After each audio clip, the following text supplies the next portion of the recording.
किसने फैलाई अस्थायी शिक्षक भर्तियों की अफवाह, मीडिया ने या आपके मंत्री जी ने? टीचरों की भर्ती पर सीएम सुक्खू ने दी सफाई, बोले मीडिया फैला रही भ्रम, नहीं है ऐसा कोई इरादा। लेकिन हम आपको दिखाएंगे सीएम सुक्खू के मंत्री का बयान, जिसमें उन्होंने कहा शिक्षकों की होगी अस्थायी भर्तियां। अप्रूवल से पहले कैसे वायरल हो गई भर्ती की चिट्ठी, फिर चुनावों को देखते हुए सीएम सुक्खू को खुद देनी पड़ी सफाई। बुधवार को सोशल मीडिया में शिक्षक भर्ती की एक चिट्ठी या यूं कहें कि नोटिफिकेशन बिना कैबिनेट और फाइनेंस डिपार्टमेंट अप्रूवल के वायरल हो रही थी, जिसमें अस्थायी शिक्षकों को कितना वेतन दिया जाएगा, कितने टीचर रखे जाएंगे, सब कुछ लिखा हुआ था। जिसके बाद प्रदेश की जनता ने इस फैसले का खूब विरोध किया और प्रदेश के सभी मीडिया ने अपने अपने प्लेटफॉर्म पर इसे प्रकाशित किया। जिसके बाद प्रदेश की जनता इस फैसले से काफ़ी नाराज दिखी, क्योंकि पहले जब कांग्रेस सत्ता में नहीं थी तब अस्थायी भर्तियों के लिए विरोध करती रही। उदाहरण के लिए केंद्र सरकार ने सेना में भर्ती होने के लिए नई अग्निवीर योजना बनाई, जिसके बाद में कांग्रेस ने कई बड़े बड़े विरोध प्रदर्शन किए, कई युवाओं के साथ मिलकर रैलियां करके उनका साथ दिया। लेकिन हिमाचल में कांग्रेस जैसे ही सत्ता में आई तो कांग्रेस सरकार ने भी अस्थायी भर्तियों के लिए अपने कदम बढ़ा दिए।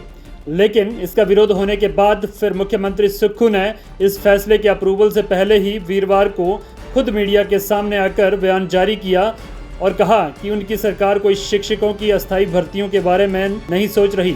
ये सिर्फ मीडिया और अखबारों द्वारा भ्रम फैलाया जा रहा है। पहले एक बार आप खुद सीएम सुक्खू का बयान सुन लें, फिर उसके बाद हम आपको उनके ही मंत्री जिन्हें रोजगार तलाशने के लिए बनाई गई सब कमेटी के अध्यक्ष का बयान दिखाएंगे।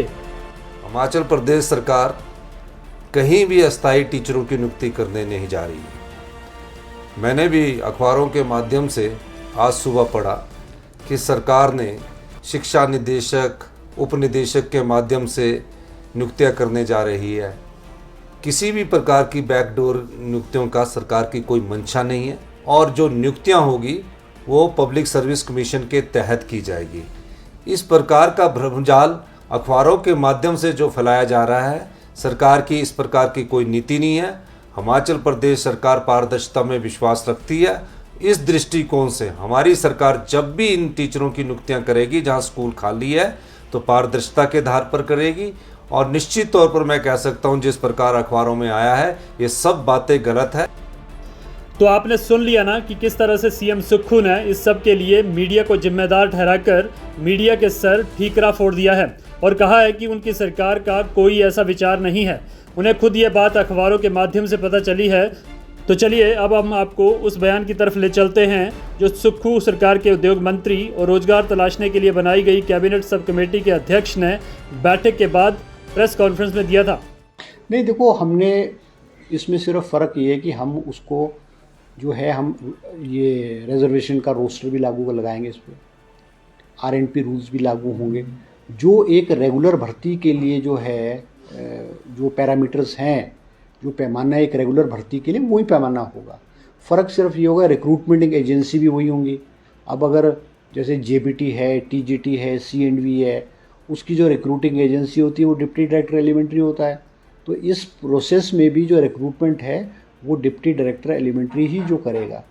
और जो कॉलेज +2 के लेक्चरर्स हैं उसकी भर्ती जो है डायरेक्टर, जो कॉम्पिटेंट अथॉरिटी है वही उसको करेगा। और हमने उसमें कहा है कि उसमें वाइवा कोई भी नहीं होगा। On the basis of merit वो जो उसमें उसके 10th के एग्ज़ाम्स होंगे या +2 के होंगे या उसकी जो एकेडमिक डिग्री होगी उसकी और टैट के जो नंबर होंगे उस आधार पे, एकेडमिक के आधार पे जो है वो उसको जो भर्ती की जाएगी। ठीक है, ये कोई परमानेंट भर्ती तो नहीं होगी। अभी तो हमने उसमें वो नहीं किया है कि कैसे होगी क्या होगी, मगर परमानेंट नहीं होगी तो ये फ़िक्स टाइम की होगी। जब तक रेगुलर नहीं आएंगे फ़िक्स टाइम की होगी। और मगर ये है कि सैलरी भी जो है वो कैबिनेट डिसाइड करेगा या मुख्यमंत्री जी करेंगे, फाइनेंस में जाएगी। तो इसको जो सब कमेटी की परसों दोबारा हमने मीटिंग बुलाई है और परसों जो है हम इस पॉलिसी को कैबिनेट को भेज देंगे। तो अब आप खुद फैसला कीजिए कि यह भ्रम मीडिया ने फैलाया है या मंत्री जी ने। अगर इस तरह का सरकार का कोई विचार ही नहीं है तो फिर सुक्खू सरकार के मंत्री ने सब कमेटी की बैठक के बाद प्रेस वार्ता में ये बयान क्यों दिया? मान लिया अभी ये फैसला अप्रूव नहीं हुआ था, ना ही इसकी कोई नोटिफिकेशन जारी हुई थी, लेकिन भ्रम किसने फैलाया, मीडिया ने या फिर मंत्री जी ने? वो फैसला आप खुद कीजिए। संदीप शांडिल, पहाड़ी हलचल।